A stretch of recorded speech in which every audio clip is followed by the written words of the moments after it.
我死后，姑娘必须进京。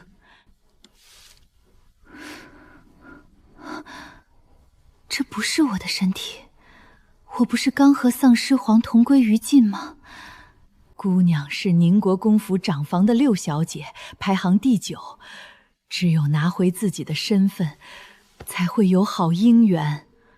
你快死了，把最要紧的说完。14年前，你被换了，镇国公府的4个儿成了宁国公府府嫡长孙，姑娘成了镇国公府长房的大姑娘。谁换的？你亲娘，还有你外祖母。好家伙，那我为什么会在这里？姑娘6个月时，又有人命我把你带去外地，悄悄溺死，埋了。你没动手。姑爷救过我全家，我下不了手。我抱着姑娘逃到姑苏，证据在柜子里，都在，供词、录影、生辰八字，一件都不能丢。谁换的？谁要杀我，也在供词里，都在。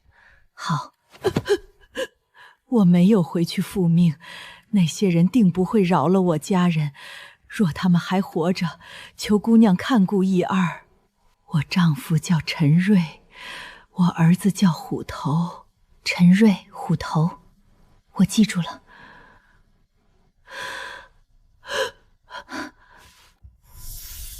异能也来了，姑娘，莫要耽搁。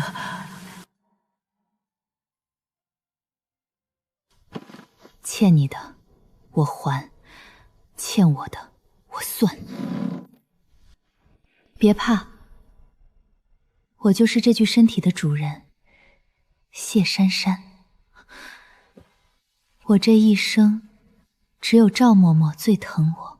我用毕生功德求来生与赵嬷嬷做母女。阎王爷说我攒的功德不够，但若将皮囊赠你，我能得你3分功德，转世到一个男女平等的太平盛世。你同意吗？同意。谢谢你，我走了。愿你此生安乐，长命100岁。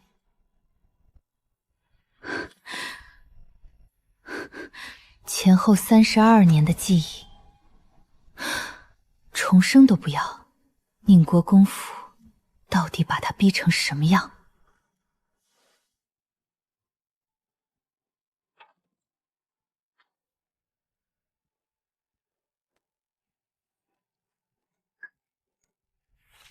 生母亲自换子，难怪宁愿来生做你女儿，也不愿回宁国公府。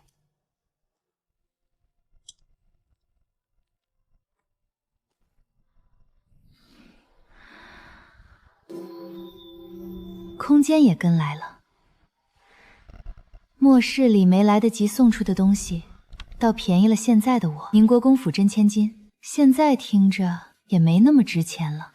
有钱，有异能，有空间，谁还急着去手气？分了我的功德，希望你们娘儿俩来生投好胎，平安富足，无忧无虑。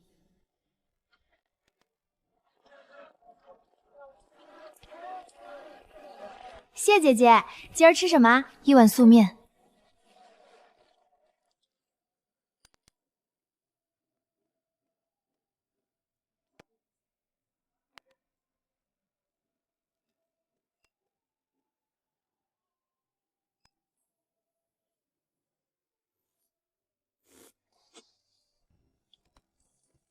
青儿，我家嬷嬷没了，丧事要找什么人帮忙？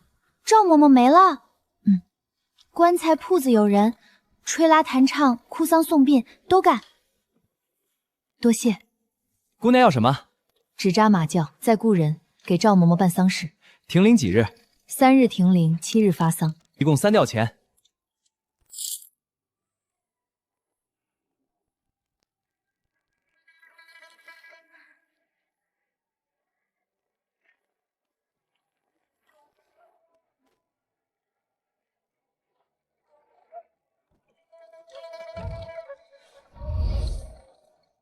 不为衣食奔波，才叫人生。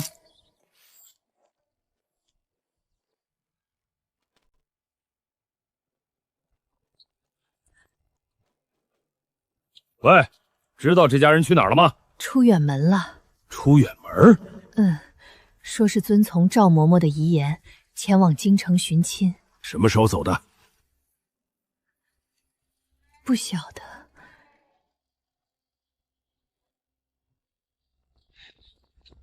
宁国公府寻亲。探亲，往京城。收好。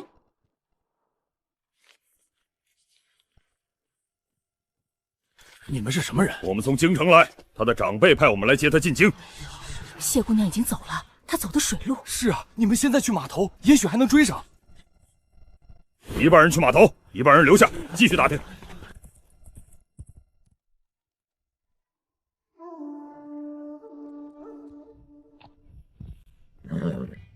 客官是住店还是打尖儿？后院马厩有草料和清水，可以喂马。房费多少？下等房30文一人，10人一间；中等房200文一间，2人一间；上等房500，单人单间，热水齐备。要一间上房。有客到，上房一间。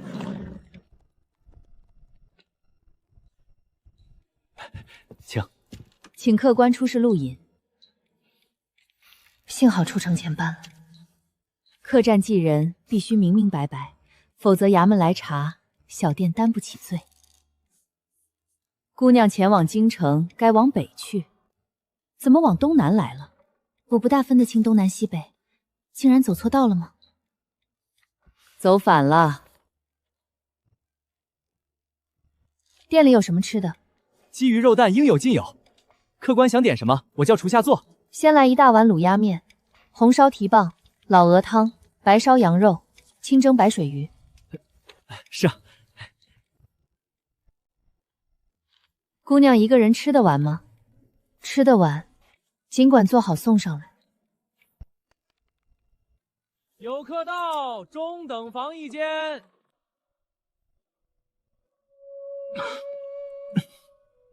陌上人如玉，公子世无双。我有一名殊途清风为伴。来了来了，裴居，公子是松江府的裴居，进京赶考。裴居是谁？就是咱们金陵省3年前的解元公啊，当时才15岁，全省第一不止，还是小3元。若不是乡试后大病一场，没法进京，第2年春耕必定连中6元。才疏学浅，令各位见笑了。裴老爷大驾光临，小店蓬荜生辉。穿越福利1碗阳春面，5斤白米饭，再来1碗火腿炖肘子，1盘只用油盐炒的椒笋。哎，马上来。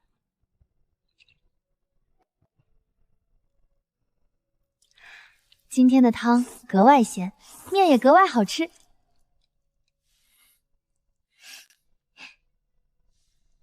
妖孽啊，不去松江看海了，转到进京。老爷，房间订好了吗？我先把铺盖送上去。裴老爷是地字36号。清风，放下行李就下来吃饭。是。老爷，您真该跟这位姑娘学学，吃得多，身子才好。他说的对，裴公子吃的太少了。天生脾胃虚弱，多食反伤身。我家老爷什么都好，就是这身体不争气。这么有名的人，原主记忆里不该没有。裴居，明年春闱前死在赶考途中。姑娘有事？有，我初次出门不辨方向，本来要进京寻亲，结果走错到了这里。姑娘明日折返便是。所以我想问问裴公子，可愿意？男女有别，岂能同行？既如此，那便大路朝天，各走一边。老爷，那位谢姑娘一直不远不近的跟着，接下来咱们得小心，没入了土匪的圈套。从姑苏起，白天走官道，傍晚入驻驿站，夜间不宿山野。居然把我当成女土匪了。不过这美少年拒绝人的样子，比末世前那些大明星还要养眼，多看2眼也不亏。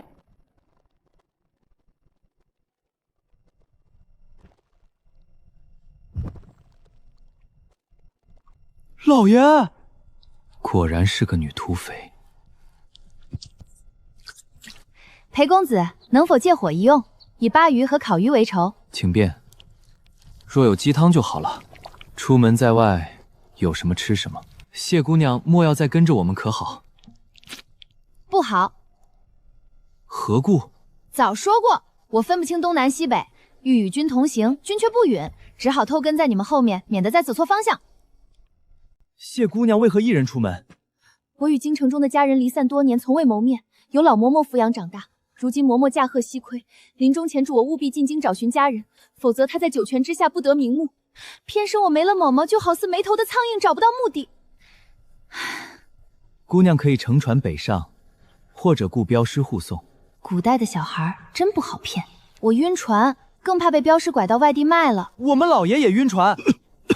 若镖师敢卖尬主，除非他们镖局不打算干了，出行镖遇到危险皆是以命相搏。不愧是解元公，洞悉世事，我以小人之心度君子之风，实在惭愧。裴公子风华正茂，你为什么喊他老爷？我听别的小厮都是叫年轻主子少爷。我们老爷是举人，族里自然都称呼老爷。清风，把药端过来，时候未到，老爷且等等。大夫交代要在饭后2刻钟方能吃药。这药不怎么管用，老爷吃了7天，见效甚微。进了姑苏城，不如再请个高明的大夫瞧瞧。每年春分秋分必犯此症，那年在金陵请大夫开的药也差不多。男版林妹妹，老爷怎么了？她竟然能察觉到异能的存在。没事，准备出发。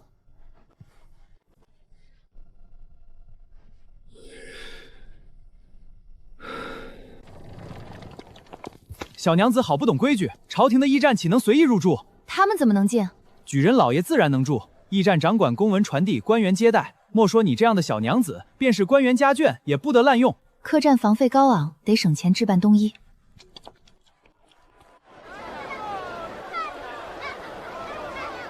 掌柜的，把你们铺子里最好的男女皮着、皮斗篷拿出来。我拿得出，怕姑娘您穿不得。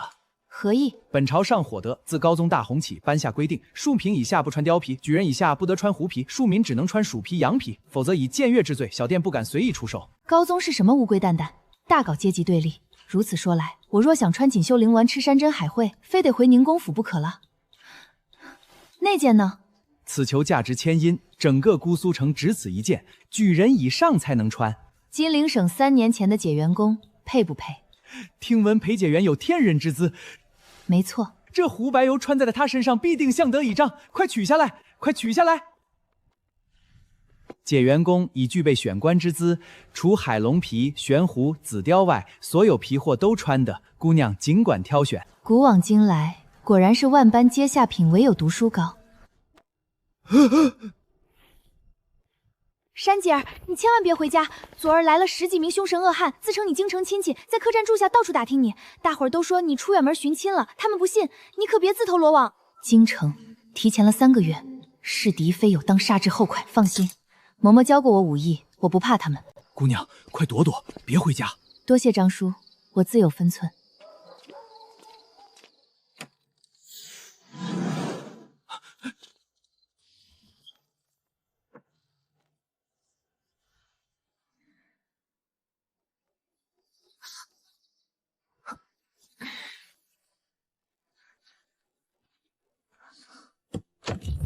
姑娘，我叫马三，是宁国公府的下人。赵嬷嬷临终前应该跟姑娘说过姑娘的身世，大老爷月前才知道真相，特地派我们快马贴鞭的赶过来接姑娘回京团聚。撒谎，她根本不是宁国公府的人，而是镇国公府假千金赵明云的心腹乳妇，绝对不是接我进京。这是想把我骗出姑苏后杀了，免得日后进京揭破偷龙换凤真相，让她失去一切。有你这样来接本小姐的吗？华丽的马车呢？伺候的丫鬟仆婢呢？进京前连几世金钗玉镯锦衣华服都不置办，空口白牙一说，骗鬼呢！姑娘教训的是，实在是府里丫鬟出行不便，大老爷急于团聚，小人这就去给姑娘购置行头。等买来让我满意的行兽再说，我可不是那么好骗的，我可不是那么好骗的。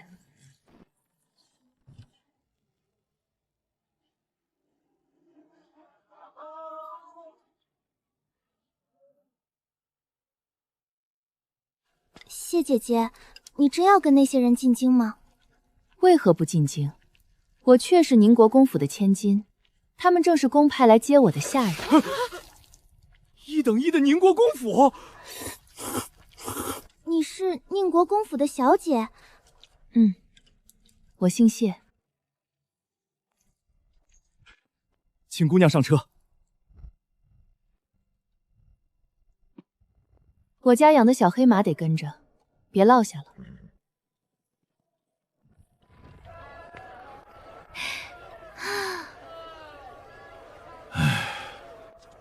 掌柜的，我要买胡白秋。姑娘，店里没有胡白秋，只有整装上等白狐皮做的大氅。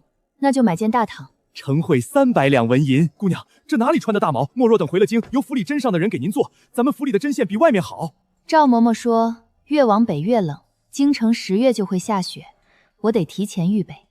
姑娘说的没错，京城的10月就入冬了。除了大氅，再买那件貂鼠耳和银鼠皮裙。上等貂鼠耳60两，银鼠皮裙22两，加上大炕，承会382两。付钱。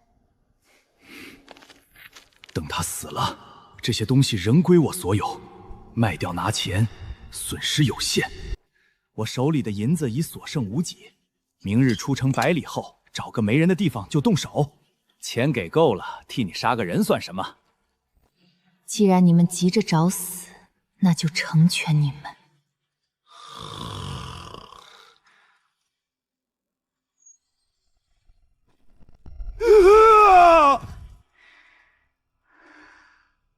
便宜他们了，死得毫无痛苦。小二，劳去下等方等房叫一声我的下人，说好早起赶路，到现在还没下来。好嘞，姑娘稍等。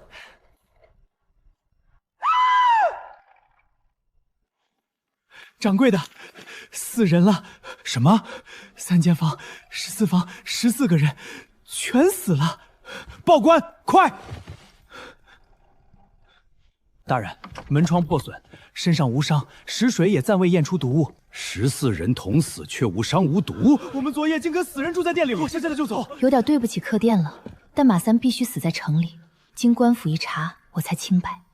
你与死者同行？我自小长在姑苏，抚养我的赵嬷嬷临终前说，我是宁国公府千金，流落江南，要我进京寻亲。继续。我头一回出门，走错了路，在昆山偶遇本省解元裴矩，同行回姑苏。后来马三说是我爹派他来接我进京，我便跟他们上路了。大人，谢姑娘昨晚吃完饭就回上房了，我们有人巡逻，没见她去过下房。你怎么确定马三儿是宁国公府的人？他说的，若不是宁国公府的人，怎会知道我的身世？马三不是宁国公府的人，他来自镇国公府，南下姑苏，是为抓回镇公府10几年前的逃奴。怎么会？难道是我娘派来的？我娘便是镇国公府千金，姓赵。你说你是宁国公之女？我爹是宁国公谢峰，我娘是镇国公府赵氏，我是他们第6个女儿。胡说！宁国公夫妇只有5女1子，其中次女早夭，京中人尽皆知。可若那个儿子是假的，我是真的呢？赵嬷嬷临终前说，当年我生母为了和大舅母同日生产，吃了催促药，后来有人以女换子，把我送出城。姑娘先回房，若此案与你无关，自可进京寻亲。只是路上千万莫再轻信旁人。好，大人，同行几人皆非良善，有几人还在悬赏名汤上。难怪客店没查出来。案子马三身份，本县会上报后派人进京核实。姑娘尽快雇镖师进京，路上莫耽搁。吃一堑长一智，我再不信马三这种人了。他们的马匹行李如何处置？暂由本县收押。姑娘的马车不在其列，有匹黑马是我在姑苏买的，一并带走。马三出钱给我置办的头面衣服呢？那不是姑娘的吗？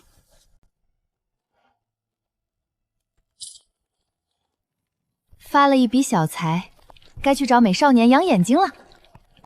裴矩，你等着。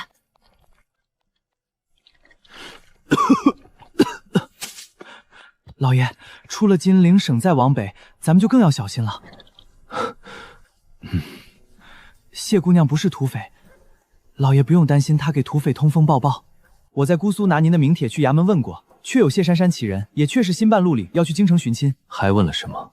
问了她住处，邻居都说她被京城来的人接走了，听说是宁国公府千金，还着朱轮翠盖车。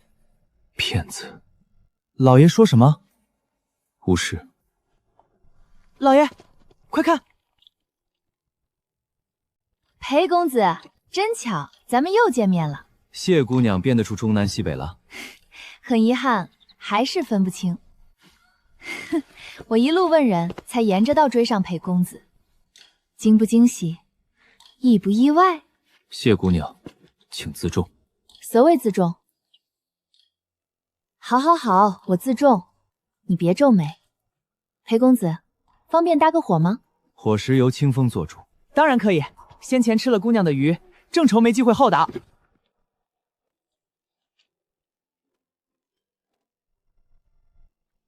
啊，谢姑娘一个人吃得完？不是有你们帮忙吗？肉和蛋早上买的，再放就不新鲜了，麻烦你全做出来。空间不保鲜，好在异能隔绝空气。清风手艺真不错，以后就拜托他了。宁国公府的下人没准备厨子跟前跟后。你怎么知道宁国公府？我们在姑苏采购时听人说的，大家都说没想到曾和宁国公府流落在外的千金做邻居。真不是特地去打听的。那些人来势汹汹，明显不怀好意，你居然跟他们走？他们死了。死了？我本想把他们的钱财榨干再溜，谁知住进客店后，马三他们14个人全死了。死因？官府查不出，无伤无倒，门窗也好好的。死得好。马三来自镇国公府，他的路易是这么写的：南下姑苏，抓镇国公府10几年前的逃奴。京城里有人不想你进京，马三死了，他们未必善罢甘休。兵来将挡，水来土掩。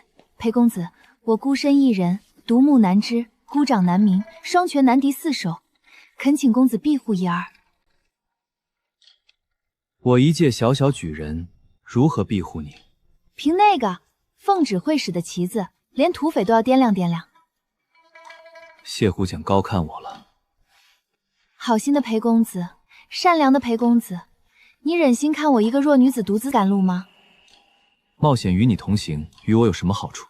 你把手伸出来。你紧要关头，别跟我说男女授受不亲。室分隔缺损，肺正慢半狭窄，动脉逃避力。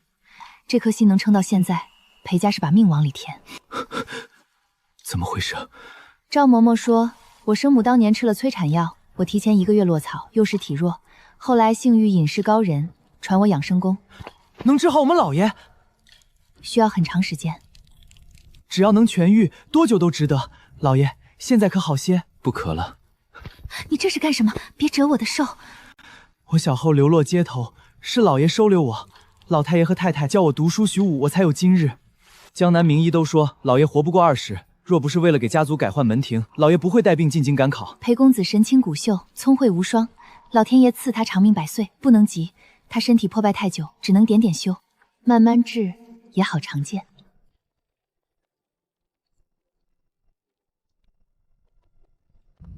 原来官员家眷也能住驿站？能住，只是不免费，穷官才常住。咱们还是住客栈吧。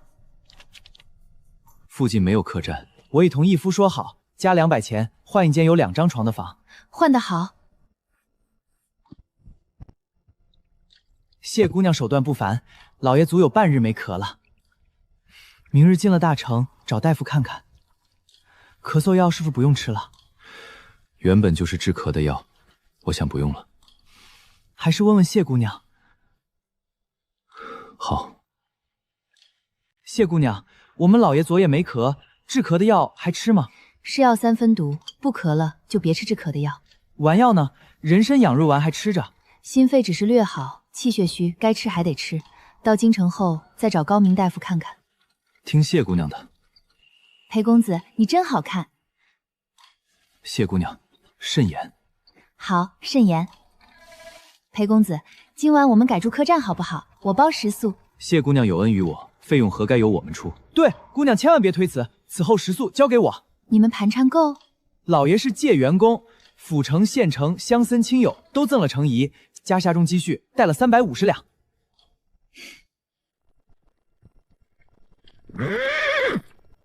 北方冬天来得真快，再往北更冷。下雪了。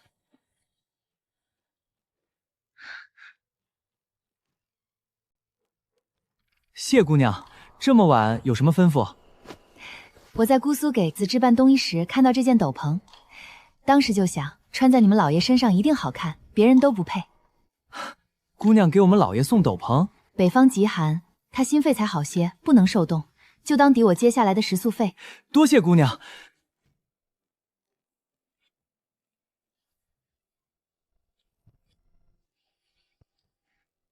老爷快看，又轻又暖，像雪似的。谢姑娘对老真好，巴氏少人看中老爷样貌与才名，却都等着看他能不能活过20。单是人参羊肉丸，1年就要300-400两。谢姑娘倒不同，她看老爷像看清风明月。君与胡白头，果然珠联璧合，相映成辉。此乃谢姑娘之功，不胜感激。裴公子天生丽质，可不是我的功劳，我顶多算锦上添花。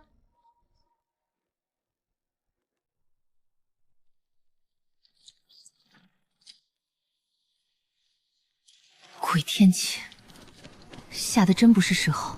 我穿成这样都冷，普通百姓该怎么过啊？以前听赶考的老爷们说，京城冬天能下3-5个月雪，今儿是真见识了。若非老爷身子好了许多，怕是真扛不住。谢姑娘，您真是神仙下凡。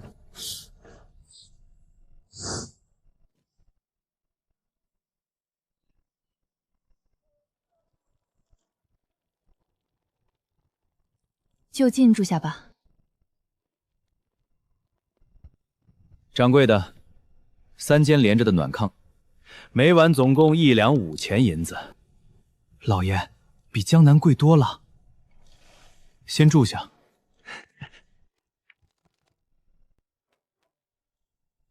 谢姑娘，我们老爷点了菜，请姑娘到堂上吃饭。来了。谢姑娘请。裴公子请。松菜不就是白菜？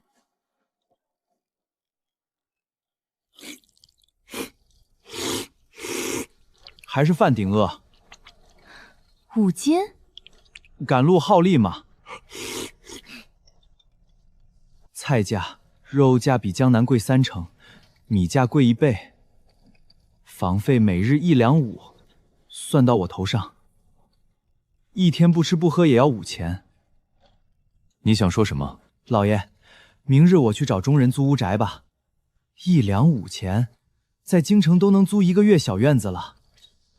若贡院附近租不到，就租在翰林院附近。是。为什么不买？本朝太祖规定，任何官员不可在任职之地购置田宅商铺。即使现在买下来，等我做官后也要卖掉。居然有这样的规定！老爷虽然不能买，但谢姑娘可以买。不如谢姑娘买下来，出租给我们。清风，看不出来，你心思还挺细。在江南，一座2间正房带厢房的小院，不过30两银子。京城就算贵1倍，想来70-80也够了。等我拿回自己的身份后，再置产不迟。你要去宁国公府？送上门的不值钱，我要让宁国公亲自来接我。你有把握？他不想把爵位传给假儿子，就一定会请我这个真女儿回家。需要帮忙吗？多谢你的好意，暂时不用。有什么不方便出面的事，可以让清风去办。老爷说的对，谢姑娘尽管吩咐。还真有一件事。姑娘请说。现任宁国公谢峰膝下有3个儿子，长子谢瑾，就是14年前和我调包的那个，今年15岁。而次子谢瑜是妾葛氏所生，今年也已13。若真相大白，谢瑾将不再是宁国公府继承人。所以，你打算从谢瑜身上入手？裴公子果然聪明绝顶。不妥。为何？朝廷规定无嫡立庶长，谢瑜若知道谢瑾是假少爷，一定会想法查清楚。莫若知道黄龙。谢瑜年仅13，手里可使唤的人料想不多。即使他得知谢瑾身世有异，也未必能在短时间内拿到证据，更未必能到宁国公面前揭穿此事。倒不如直接把消息送到宁国公跟前，事关爵位继承，宁国公一定宁可信其有，不可信其无。裴公子所言极是，那就听裴公子的。清风，此事就拜托你了。姑娘请吩咐。听赵嬷嬷说，我爹的奶哥哥叫李富，住在宁国公府后街，他酷爱喝酒赌钱，你到附近的10里街寻访，定能找到他。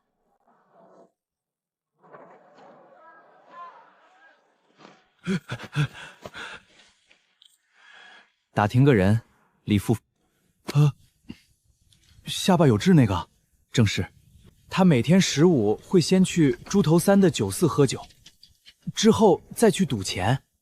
虽然他赌瘾大，但他一天只带100钱，赢了就走，输光了就看别人赌。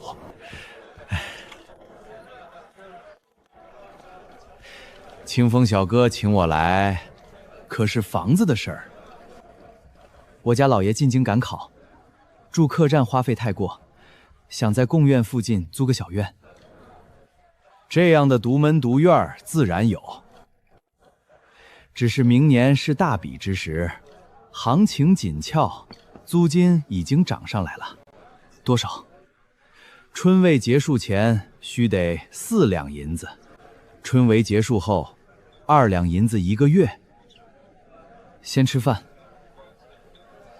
吃完带我去瞧瞧，合适就先租下来。好。小二，烫一坛汇泉酒，1碟猪头肉，1碟花生米，再切1条猪舌舌，半个水晶冻。好嘞。不愧是京城，房价也比江南贵了不少。天子脚下，自然如此。我在金陵听到一桩趣闻，和京城宁公府有关，不知你们京城中有没有人听说？什么新闻？差不多1个月前，金陵一家客栈死了14个人。14个？听说是宁国公府派去姑苏接他们家姑娘的下人，在返程路过金陵时，不知怎的，一夜之间全死得无声无息。死了14个人，那可是大案啊！他们接到的姑娘倒没事儿，经过当地县爷盘问，她自称是宁国公府嫡出的千金，说是14年前被调包后流落到了江南。胡说八道，哪有这样的事儿？小心我把你送到官府里！这件事在金陵可不是秘密，不信自己去打听打听就知道了。无稽之谈，镇国公府大姑娘在府里好好的。镇国公府大姑娘是假的。放肆！你当京城是什么地方？岂能容你胡言乱语？是不是胡言乱道？等来年开春，金陵派人进京调查就知道了。李爷，酒还没……坏了，国公府继承人竟然可能不是亲生的。我有急事找老爷，快给我通报一声。李父，今儿怎么不去吃酒了？老爷，我有要紧事儿，事关国公府的血脉。进来说话。老爷，我今儿在猪头3酒肆，听见一个外地人说起金陵的事儿，事关10条人命和国公府的血脉。带头的叫马三，那伙人自称是宁国公府下人，陆运查出来却是镇国公府的人。那姑娘自称是宁国公府嫡出的千金，14年前被调包流落江南。她还说是镇州公府大房的4哥儿顶替了她。老爷，我不晓得是真是假，可那外地人言之凿凿，不像撒谎，意图混淆我谢氏血脉，夺我谢氏爵位，其心可诛。看来老爷和我一样，信了8、9成。李父在，你亲自带人拿上家伙，把当年的稳婆还有太太身边的丫鬟婆子通通捆上带过来。另外，找到那外地人，我要见他。那外地人通过正中人就能找到他，倒是不急。只是当年的稳婆和跟着太太的丫鬟婆子，早换得一个不剩，须得细细查访。叫上你儿子，照着名次拿人，活要见人，死了也得把家人带过来。是。回来。老爷还有什么吩咐？叫你老婆把历年来太太送往宋镇国公府银钱明细全部整理成册，交给我。这些都有记录，找出来即可。吩咐门房，从今儿起，除了我外院的人，其他人等只许进，不许出。违令者直接拿下，等我处置。是。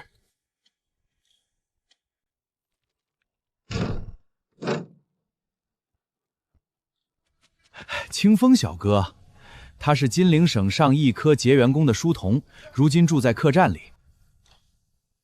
掌柜，打听个人，姓清，叫清风。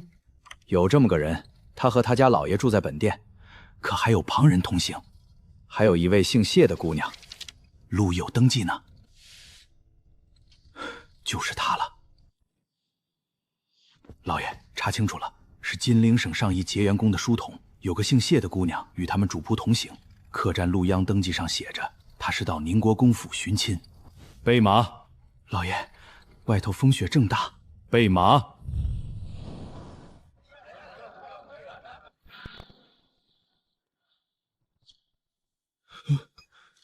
请住在你们店中的谢姑娘下来见面，就说宁国公谢峰在此。国公爷稍后，小的这就叫人。国公爷，谢姑娘说什么？谢姑娘说堂上人多眼杂，请国公爷到上房会见。带路。谢姑娘，宁国公到了。你就是谢珊珊？正是。裴解元身边的清风是你派到李父面前的？恭喜宁国公猜对了。为什么不直接登门，反而借他人之口，以致消息外泄？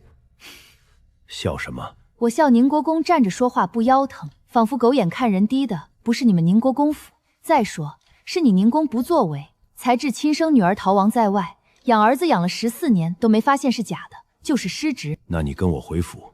不回。何故？凭什么？你让人把话传到我耳朵里，不就是想回宁国公府吗？宁国公府很稀罕吗？我只是不喜欢别人顶替我的身份过好日子罢了。分毫不差。这张红纸足以证明抚养你的嬷嬷当时必定在场。其实我应该感谢宁公公。谢我？宁公公早年救过嬷嬷全家，嬷嬷这才冒险带我潜逃到千里之外。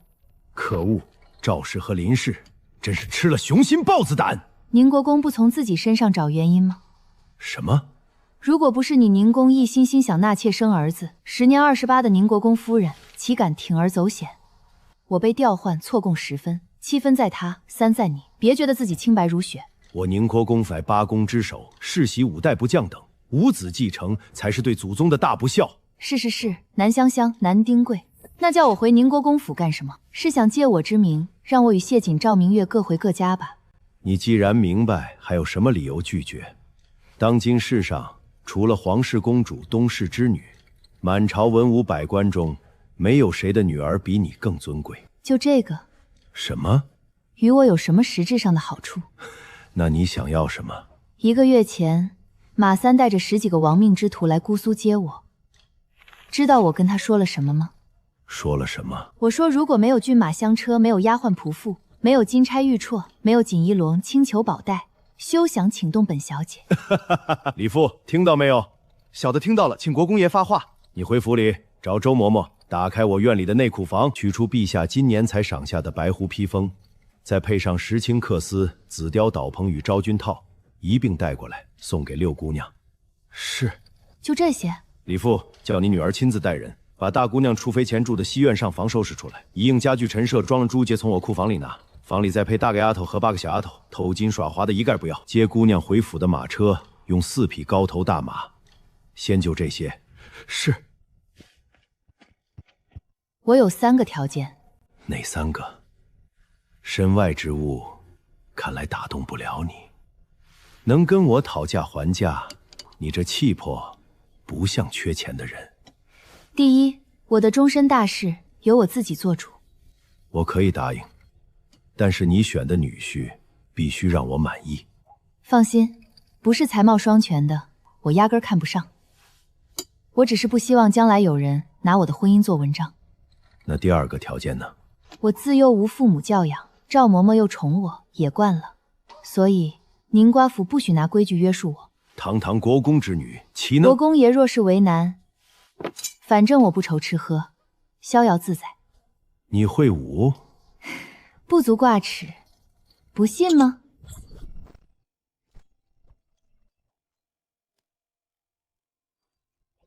我的武功无人能比。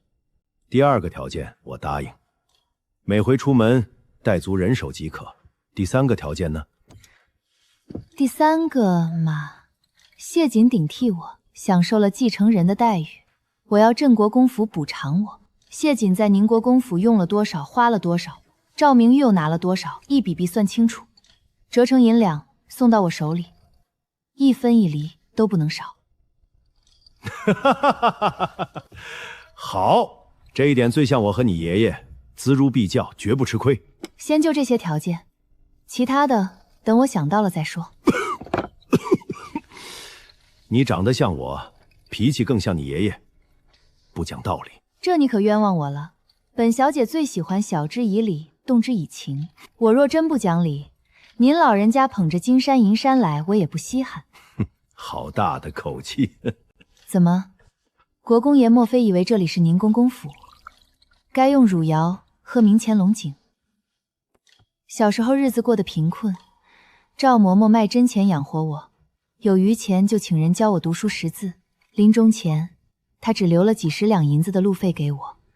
若不是激得马三出一大笔钱，我此时恐怕连过冬衣物都没有。赵嬷嬷，当真义士也。她老人家怕累着我，自己躺进了棺材中。唯一牵挂的就是丈夫陈瑞，儿子虎头。阔别14年，不知是生是死。若还活着，找镇国公府算账时，我替你要来。您先喝茶，我出去一趟。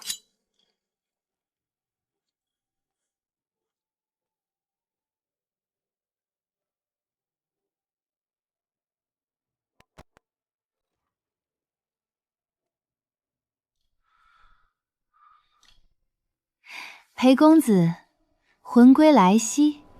谢姑娘这是打算离开了吗？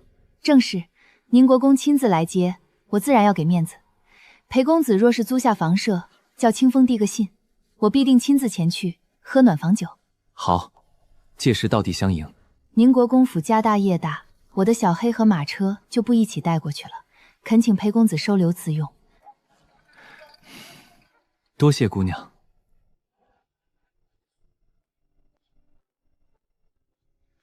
宁国公府如今分前后几处，正院、东西2院各有人住。国公爷，人带来了，进来。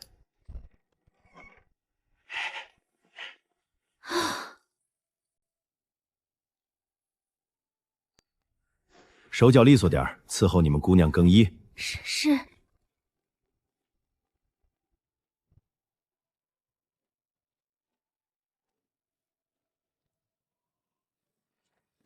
原来这才是宁国公府的排场，连马车都用4匹马。按本朝规定，朱轮红盖是国公之女的出行车驾，兼以金饰。老爷，谢姑娘走远了，咱们回去吧，别又冻着了。照顾好谢姑娘的马。是。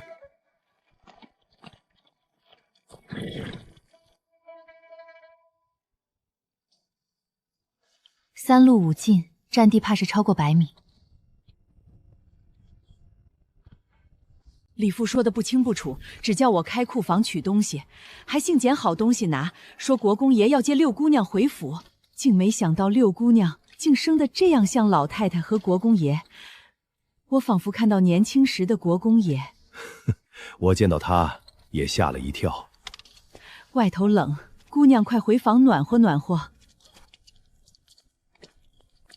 西院位于正院正房之西，在第3进。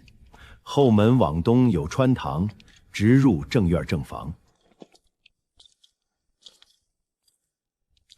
原本是你几个姐姐住的地方，她们都出了门子。往后你住在里面，也不会安排你妹妹住进去。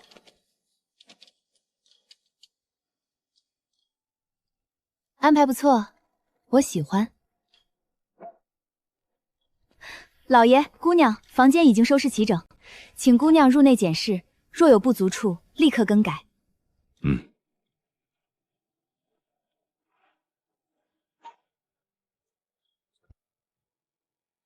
芍药，老爷，六姑娘刚回府，对府里的事情不大了解，叫你婆婆别闲着，明天进来，在六姑娘身边当差，别让不长眼的东西冒犯了六姑娘。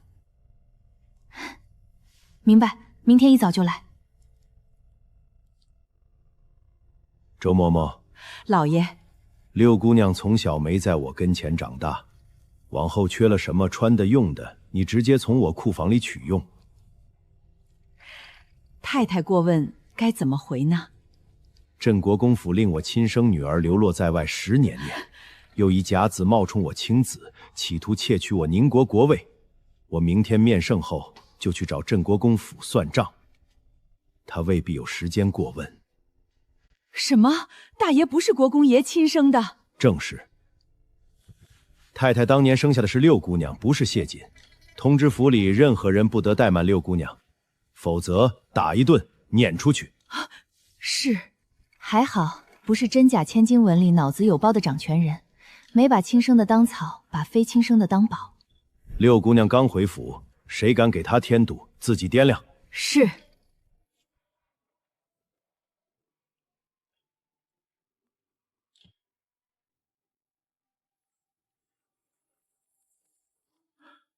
老爷，是吉祥派人送回来的，已经有3、4人的下落了。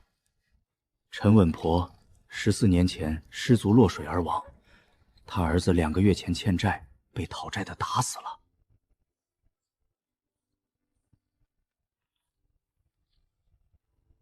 太太房里的大丫鬟朱苑，蒙太太开恩放了出去，嫁了个小小武官，10几年前跟着戍边，至今未曾回来，不知生死。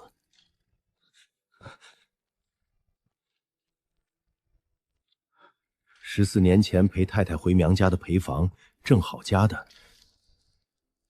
念，从镇国公府回来后，不知怎的，用一根麻绳了结了自己。当时府里得了哥们儿，何府庆祝，太太只吩咐账房赏了20两烧埋银子，倒将他2个儿子提拔上来。果然如我所料。这么说，咱们无法找到当时在场之人作证了。所有在场之人都死了，就是最好的证据。等你儿子回来，叫他继续走访调查。拿笔墨来。老爷要写什么？上本请罪。老爷被蒙骗10字年，反要请罪，这是什么道理？治家不严，以致爵位险些落入外人身上，便是我之过。此前把谢瑾当作下一任宁国公，又给皇子做伴读，总得告诉陛下一声。我膝下没有嫡子，老二若想继承爵位，就得看陛下批是不批。一般总会批的，万一呢？嫡长子死或残，不能袭爵，由嫡孙继承。没有嫡孙，再顺延到下面的嫡子。若无嫡子，立庶长，就得向朝廷申请。万一不批，宁国公爵位就在我这一代终结。都是些什么事儿啊？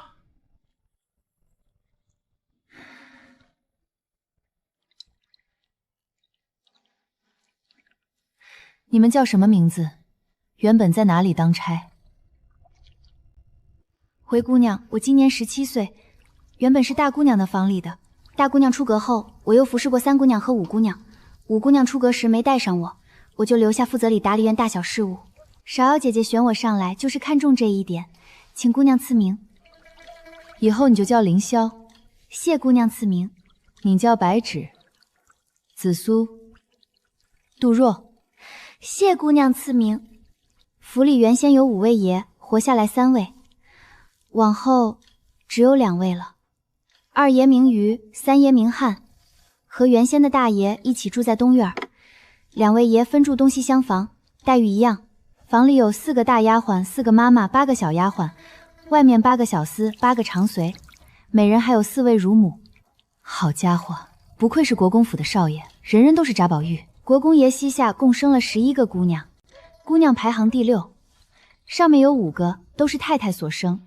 姑娘之下有5位姑娘，只活下来7姑娘和9姑娘，5子11女，真能生。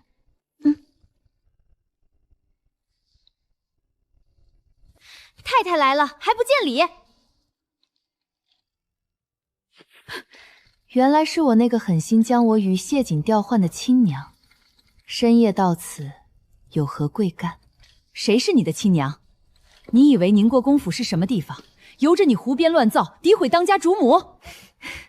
当家主母？不好意思，你这当家主母很快就做到头了，替亲哥哥养儿子，疼亲嫂子的外甥女，你是古往今来第一人。恐怕连普度众生的观世音菩萨，在你面前都要甘拜下风。你说什么？那你竖起耳朵听清楚，我谢珊珊才是你当年在镇国公府生下的宁国公府千金，而赵明月不过是你亲嫂子恨你夺走他儿子，特意抱来妹妹的女儿，明白了吗？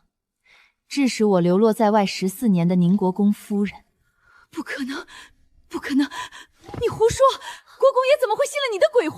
明月怎么会不是我的亲生女儿？赵夫人，你现在还是好好想想，在我爹面前怎么为自己辩解。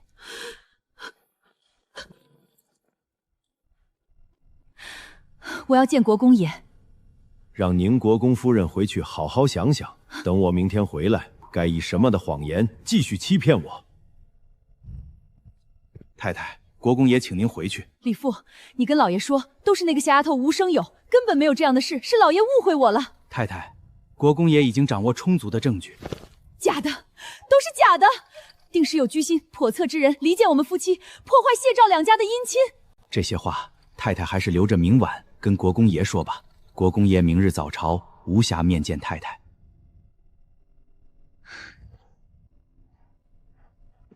老爷，全在这里了。赵明月从府里得的东西记了5本，谢瑾用府里的8本，其中不少是老国公夫人嫌送与他的财物。这些年，老爷和太太也给了他许多好东西。李父，你带人去东院正房，把赵瑾送回镇国公府，包括义布纸在内所有东西全部搬回来，清点对账，少了的、用了的另记一册。我要让镇国公府全部补齐我。是。等等。六姑娘刚回府，恐怕手里没有积蓄，从我库房里取1000两银子给六姑娘送去，先花着，等镇国公府的补偿到手再给她。是，老爷。明儿饮食4刻，还要进宫陪皇子读书，别吵醒爷。外头这么大雪，谁还来传话？睡吧。父亲膝下没有嫡子，我便是未来的宁国公。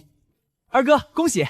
明日一早去给六姐姐问好，弟弟可同行？同行，当然同行。父亲前儿赏我的笔墨纸砚还没用，我拿去给六姐姐做见面礼。那我送这块玉佩，也是父亲赏的。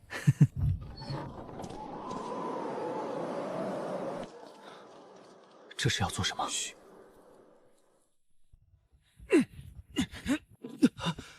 何人如此无礼？外面车驾已备，请赵瑾、赵四爷回镇国公府。李父，你什么意思？赵四爷若不明白，到了镇国公府，自有人给您解惑。放肆！我是宁国公府嫡长子。捂住嘴，插出去。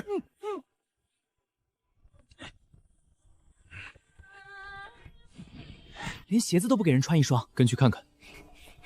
爷，好几个家丁把那位爷塞进一辆黑油马车，已经送出府了。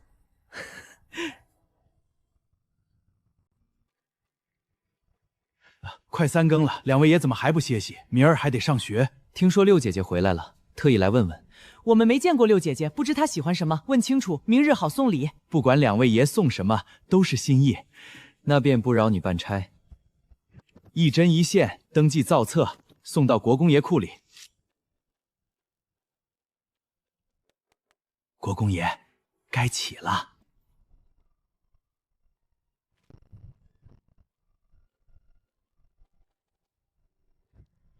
国公爷，东院上房已清点入库。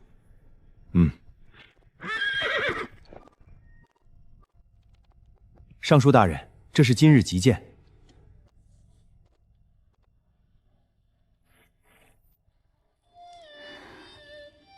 姑娘还没醒。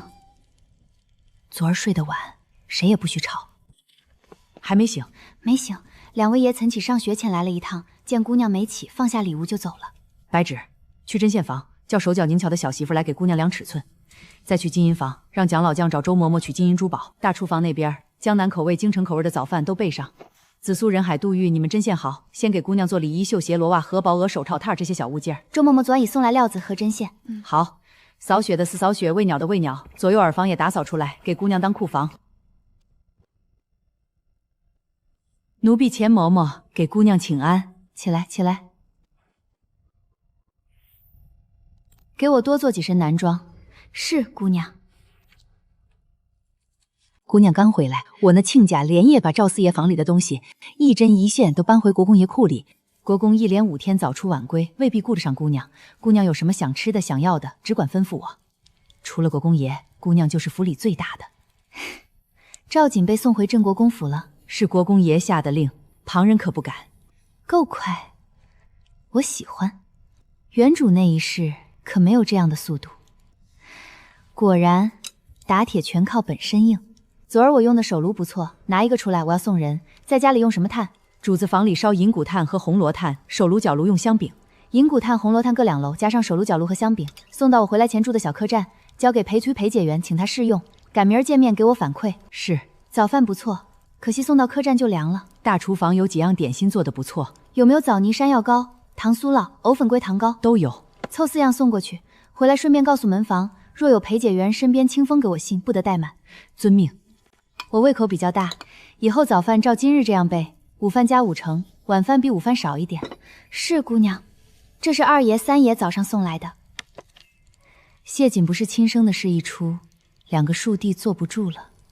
时下继承法没那么讲究嫡庶，财产不论嫡庶，诸子均分。若无子女，妻不在教可继承一半，另一半归宗族。爵位有嫡立嫡，无嫡立庶长。难怪镇国公太夫人姜太君要帮女儿李代桃僵，与其便宜小夫养的，不如叫自己孙子袭爵。可是拿衣物。舅母可知，李父那赌鬼叫我赵瑾赵四爷。舅母，你先去休息。快叫醒国公爷。出了何事？瑾儿被宁公府送回来了，李父叫他赵瑾赵四爷。去老太太院里。什么事慌里慌张？听意思，姑老爷发现瑾儿是假的了，该如何是好？当年的知情者都死绝了，瑾儿怎会被送回来？他们连衣裳鞋脉都不给，冻得脸发青。先别声张，天一亮，打发人去九宁公府接妹妹回来。奉我们国公爷之命，接贵府夫人回娘家。两家已成这样，岂能让他们接走夫人串供？捆了，扣马棚，等国公爷回来处置。姑娘，镇国公府派人来接夫人，被徐管家扣在马棚了。就先关着，剩下的事等我爹回来。没拿到补偿钱，当然得让我爹出面。他是宁国公，又是兵部尚书，这样的社会里，我费尽心机才能办成的事，他根本不用动脑。封建社会最糙皮的一条，父母可以不慈，子女却不能不孝。骂父母、祖父母，绞、斩、凌迟。赵夫人面前，我还是少惹麻烦。5两一锭，200锭，1000两。收好，再让账房把我的月钱年例补给我，1分1厘都不能少。姑娘，1000两还不够。我爹的是零花钱，不是月钱。别的姊妹有我就必须有。月钱2两，年历20，一年44两，14年总共616两。超过200两的支出需国公爷同意，晚上请示过国公爷再去账房直取。姑娘看如何？200两算大笔银钱。咱们府里规矩严。昨晚送来的1000两呢？那走的是国公爷私账，不是宫中。我爹很有钱？自然。那顺便让他补上我14年的压岁钱，外人给的我就不算了。按国公爷给儿女的例，每年8个金过子，8个银过子，每个8000，14年金银各112两。还有衣裳首饰，宫中14年给姊妹们做了多少，就得给我做多少。每季4套加2件披风，年下又4套冬衣，一年22套，14年308套。首饰每年4套，14年56套。很好。乔迁之礼该送什么？寻常百姓送米面油盐柴炭酒水炊具，大户人家送笔墨纸砚花瓶如意屏风。比着这个，给我准备一套。这样的得去国公爷库房找。那就去库房，再取一个如意，1架炕瓶，1对花瓶，加酒、炭米油，凑成8样礼。姑娘，这是给裴解元。他要搬宅子，漂亮少年就该锦衣玉食。劳烦，劳烦。清风，上。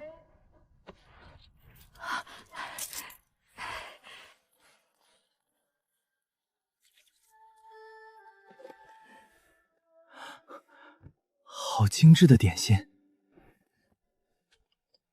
糖蒸酥酪是京城风味，其他几样在江南也盛行，正合老爷脾胃。还是谢姑娘想得周到。等搬进租的宅子，4头好炭够老爷用很久了。他初回宁国公府，人生地不熟，先给我送东西，还不知谢家人怎么议论他。谢姑娘不像会吃亏的人。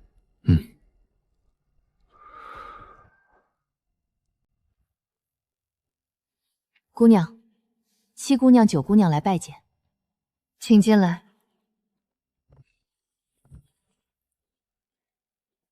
见过六姐姐，你就是被赵瑾顶替后流落在外面的那个。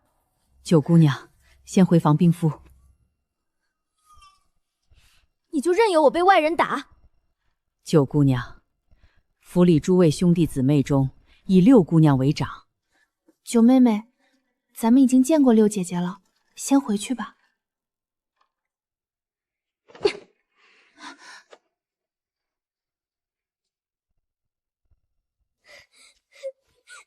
姨娘，我要告诉父亲，一个外来的也敢打我！你急什么？谁叫你去西院找他的？他才回来1天，别人都观望着。他凭什么一个人霸占西院？先前不是说吴姐姐出阁后，就叫我和七姐姐搬进去？